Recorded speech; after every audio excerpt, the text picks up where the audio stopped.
again. And so the poem says, 7 times down, 8 times up, such is life. So this is the principle of not being fazed, not being attached. So to play the game, you can't faze me.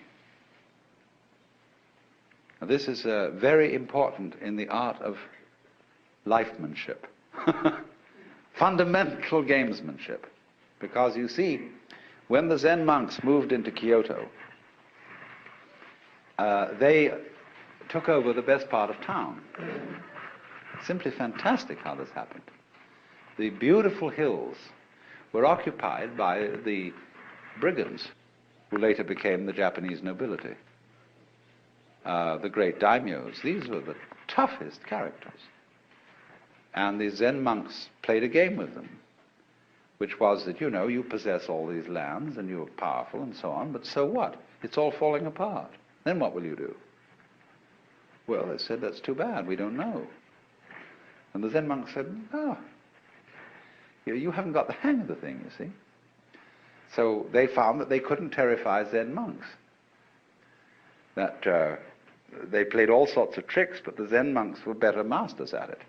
See, supposing you say to somebody, look, I'm not afraid of you. You can do anything you like. You can kill me or anything at all. Well, if I go and kill the fellow who says this, I'll never find out whether he was afraid or not.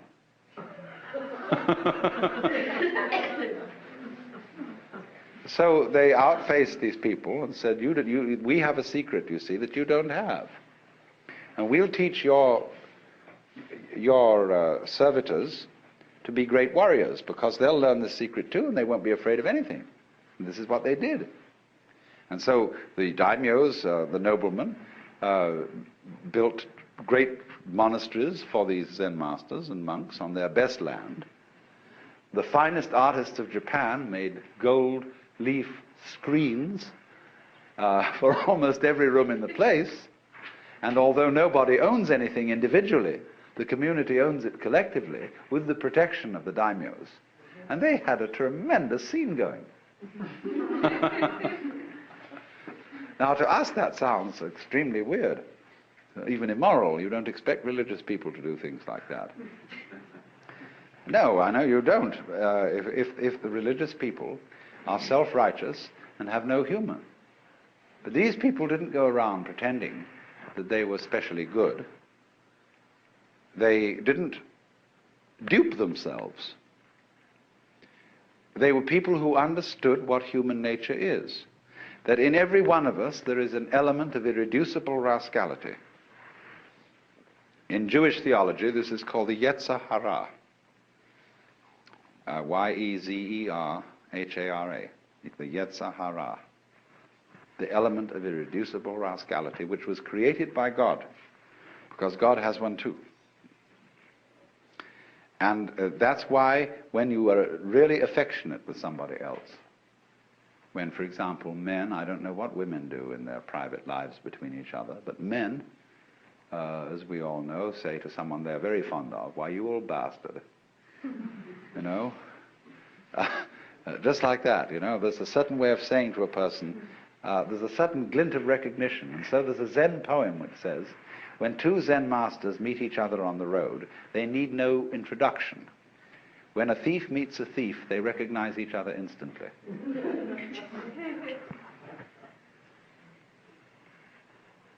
And this goes back, you see, again into the heart of Chinese philosophy. That human nature is considered to be basically good. And even the rascally elements of it are good. They are the sort of salt in the human stew. There has to be this little thing that human passions and that the natural contentiousness and greed or whatever that we have is an essential element in our makeup. And that when people lose sight of that, they go mad. Nothing, for example, is more dangerous than a saint. That is to say, an unconscious saint who thinks that he is right and who endeavors to live an absolutely pure life and to eliminate all selfish thoughts. Somebody who undertakes that task is going to be a menace to all around, because he loses his humor. He loses his real humility, which is knowing that after all, since we're humans, we have certain needs. We need to eat, we need sex, we need this, that, and the other. And this sort of has a quality of humor to it. And so this is why in Zen art, the sages are always drawn to look a little bit like bums. You know that Putai, or Hote as he's called, what's called the laughing Buddha, the fat Buddha with an immense belly, and carrying around an enormous bag of rubbish, into which he indiscriminately puts anything he finds around and then gives it away to children. This is the sort of type which the Chinese call the old rogue. And the old rogue, as a type of this poet, sage, monk, and scholar, you see, is greatly admired. He's the non-violent brigand,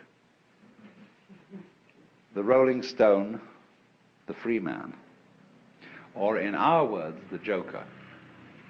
The joker, you see, is the card that can play any role in the pack. So then, Zen developed in China after Bodhidharma's time and came to a sort of golden age in the Tang and Sung dynasties. The golden age of Zen lies between 713 AD and approximately 1100, 1200, 11 to 1200. That's the great creative period in which all the marvelous masters emerged and during which Zen exercised a profound influence on the development of Chinese poetry and painting, calligraphy and scholarship. Then, between 11 and 1200, it shifted to Japan and underwent a new development, rather different in quality and in tone. And after it had done that for some curious reason, which is a very complicated historical question, it slowly faded away in China, so that as we find it today, it is principally a Japanese phenomenon, and it is slowly fading in Japan and slowly growing in the West. It's a very funny thing. Now then, let me indicate what Zen training, what its method is. How does it work? I said before, what is involved is a dialogue, an interchange between two people. One who's defined himself as a student and has therefore defined the other as the teacher. There is no teacher until a student arrives, no problem until a question is raised. So students create teachers. If you ask a question, you get 30 blows with a stick. If you don't ask a question, you get 30 blows with a stick. Because you put yourself in statu pupillari. You've defined yourself as having a problem. Now, nobody really has a problem, but the Maya, the game of life, is to pretend that you do. Going back to fundamental Hinduism, the Godhead, or the Self, pretends it's all of us, and so gets lost, and so has a ball, and dreams all this goings on. So when you're on your way out from the dream, it suddenly occurs to you that you have a problem. Life is suffering.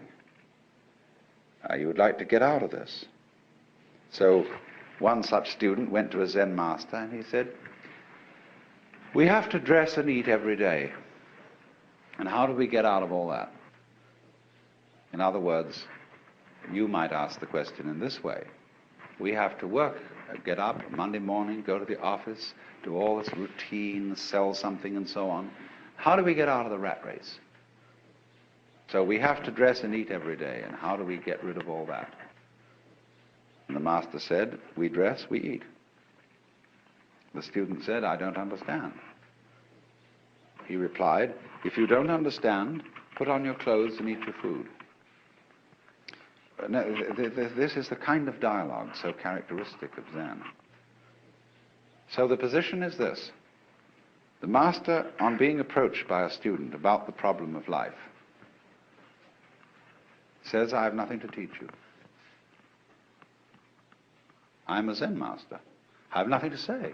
Zen is not words. And furthermore, everything is perfectly clear. There was a Confucian scholar who went to a Zen master and said, what is your secret teaching? And he replied, there is a saying in your own teacher Confucius which explains it all. Don't you remember when Confucius said to his disciples, do you suppose that I'm concealing something from you? I've held nothing back. And the scholar didn't get this. So a few days later they were walking together in the mountains, and they passed the wild laurel bush. And the Zen master said to the Confucian scholar, do you smell it? He said, yes. He said, you see, I'm holding nothing back. So the position of the Zen master is, there is nothing to tell you. There is no, we're not offering you any panacea, any solution, any doctrine, any big goodie to the problem of life. Because the problem is an illusion. Well, then the student under these circumstances thinks, well, this is some sort of a come-on. He's testing my sincerity. And of course the nothing which he has to teach is the mystery of the great void. See, he doesn't take it as meaning just plain old ordinary nothing, but the great void. And so he persists. And the teacher makes him persist until he gets way out on a limb. He has to persist so much that he practically dedicates his life, saying, just as the way Huika symbolically cut off his arm. The student is put in the position of dedicating his life to solving this thing and getting what that teacher has. And of course there wasn't anything all along, but he's been put in that position. So then once he's in statu pupillari, once he becomes a student, he's put through all kinds of hoops. They make him learn to meditate, to sit cross-legged, practice zazen, and then they also add to the trouble by asking impossible questions, which are called koan. And these questions are palpably absurd. What they're saying essentially, at least the elementary koans are all concerned with this, are requests for behavior on the part of the student that will be perfectly genuine. In other words, show me who you are. Now wait a minute, I don't want to see any social definition of you. I don't want to know your name, your address, who your parents were. I want to see the absolutely authentic you. It's like existentialists talk about authentic being. Or it might be in the same way a confessor, father confessor in a Christian sense could say, now give me a really good confession. What is the thing, bad thing you've really done? And you confess to him adulteries and murders and thefts and sacrilege and blasphemies and cussing and so on. And he says, oh, no, come off it. Those are only trivial sins. Come on now, what is the really awful thing you've done? I don't know, what, me? This is the backwards way of doing exactly the same thing as Zen Master is doing, saying, who are you really? Are you anybody? Is anybody home? Have you got anything? And they do things like making you shout. See, this word is a very important word in Zen. Nothing. Mu. It's represented by the empty circle. The word mu in Japanese. So they say, now say it. Say mu. Mu! You know, with all your guts going into it. They say, no. You don't know how to say that. Come on, that's feeble. That's nothing. Let's really say it. They have every kind of trick like that to show you that the more you make an effort to be genuine, the more of a fool you become. And they tie you up in knots until you're desperate. There was an American Zen student who was on a Fulbright, and I gave him a year to study Zen.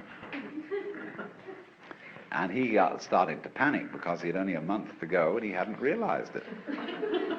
And he knew he had to, and he went to the Zen master and said, damn it, he said, look, I've only got a month left. And the master said, all right, we'll have what we call osession. You know? Osession is an intense meditation practice where you only sleep 3 hours a night sort of thing, and you meditate all the rest of the time. Let's go, let's really do it, do it, do it, do it. And every day, 3 times, you come to me and present the answer to your Zen problem, your koan. And it got worse, and it got worse, and it got worse, and he got more and more desperate. That here was this Fulbright going to end, and he wouldn't know what Zen was all about.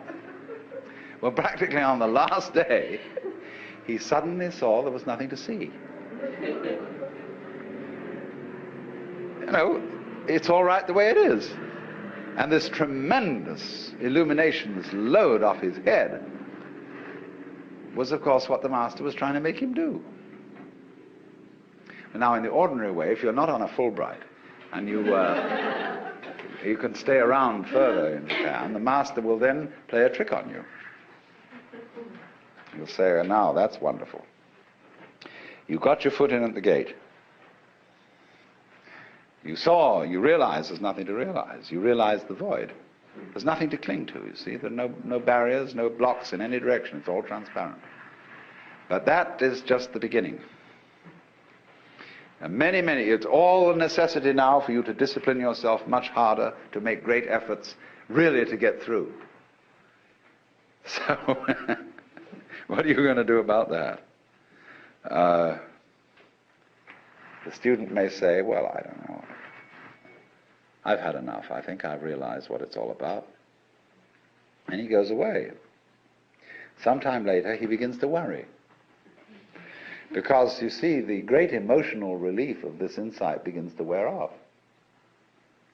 And life begins to look ordinary again. And then he thought, maybe I did miss something. And that was a very good master I went to. And I better go back. So back he goes. And the teacher comes on very, very tough and says, you're no good. You didn't stick with it. Why should I take you back? Oh, master, I'm so sorry. I didn't realize I was young and inexperienced, and now I've come to my senses. So the teacher finally says, all right, you're on probation. So again, he starts another koan. And this one comes in from a completely different point of view.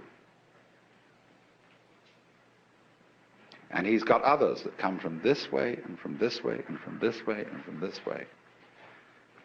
And the point is always, so long as I can beguile you as a teacher into thinking there's something you can get, you need to study with me. When I can no longer fool you into thinking that there's something to get out of life, you'll know that you're life. You don't get something out of it, you're it.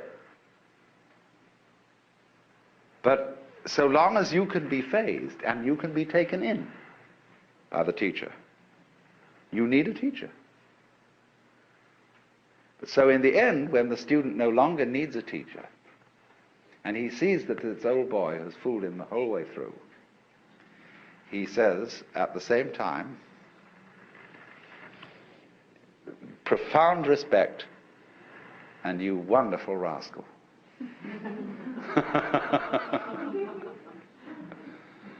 There's a very strange thing in the... I've poked around a good deal lately in Japan among American Zen students to find out what's going on. And they tell me that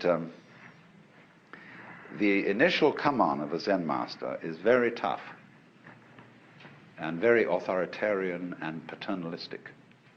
But as you move in, he turns into your older brother and is a person you feel going right along with you, beside you, helping you in this thing, full of friendship and compassion and everything. But occasionally he will suddenly turn and bring on the authoritarian stuff. But they do it in a very strange way. There was a Zen master who on a Saturday morning, when he should have been woken up at 8 o'clock, was woken up at 7, or whatever the time was. No, he should have been woken up at 8 on Saturdays and 7 on weekdays. So this was a Saturday, and his attendant monk came and woke him up at 8. He was immediately looked at the clock and was absolutely furious that he'd been woken up an hour late because he didn't know it was Saturday. So he struck out at this monk in a rage. And the monk said, "Master, but it's Saturday." He said, "Oh." Anger disappeared, absolutely serene, no apologies.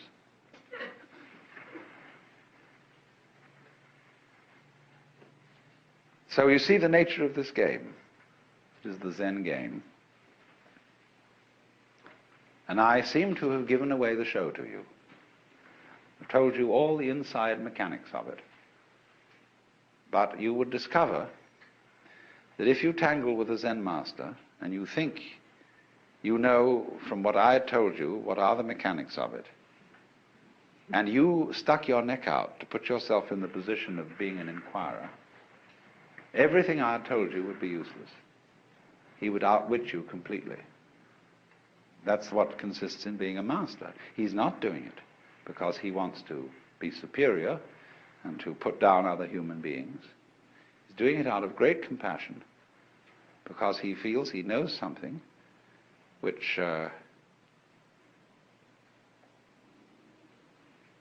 if you could find out, you would just be so happy and would want to give it to everybody else. But you can't give it away because everybody's got it. What you've got to make them do is to see that they have it and that you don't give it to them. And that's the most difficult task. Difficult task. Difficult task. Difficult task.